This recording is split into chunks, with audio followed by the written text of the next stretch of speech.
म्हणून हे चुकीचे बटन पुढचे 5 वर्ष भंडारा शहराला सत्यानाश केल्याशिवाय राहणार नाही.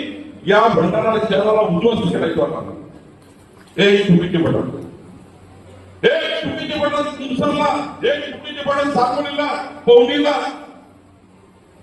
आणि त्यामुळे नेत्यांनी विचार करायचा. आवेशामध्ये तिकीट न भेटल्याच्या रागामध्ये आपण त्या ठिकाणी फळा तमाशा उभा करतो. पण एक चुकीचं मत तुम्ही केलेली एक बंडखोरी हे पक्षाला किती नुकसान करेल, येणाऱ्या विकासाला किती नुकसान करेल. पक्ष एवढा मोठा झाला की 51% मत मिळाले, 1.5 कोटी सदस्य त्या पक्षाची आहे. हे नगरपालिकेने कमी जास्त होणार नाही. पण देवेंद्र फडणवीस सरकारचा, मोदी सरकारच्या योजनेचा पट्ट्यामोड झाल्याशिवाय राहणार नाही. आपल्या पक्षाची इज्जत पडायला लागली असताना एक जरी कार्यकर्ते बदलांची केली.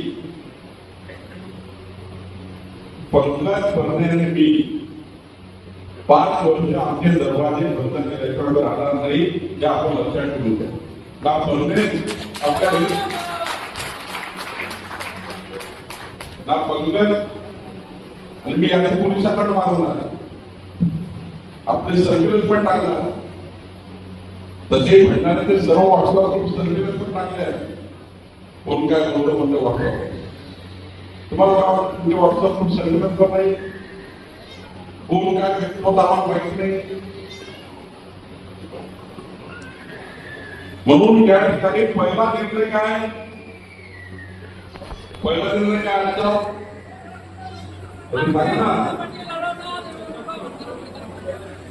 भारतीय जनता पार्टी लढवायची ना, तिथे जारी लढवायची, एकच लढवायची. तुम्ही 51% लढाई लढा.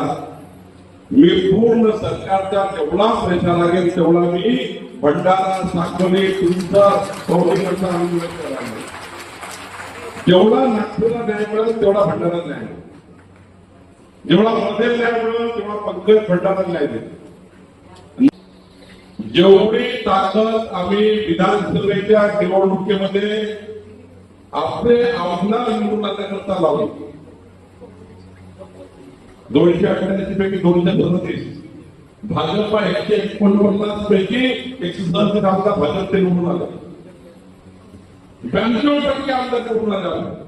त्यापेक्षाही जास्त ताकद भंडारा जिल्ह्यामध्ये लावणार आहे, तुमच्या कार्यकर्त्यांच्या निवडणुकीत लावणार आहे. विधानसभेपेक्षा जास्त ताकद आम्ही भंडाऱ्यात लावणार.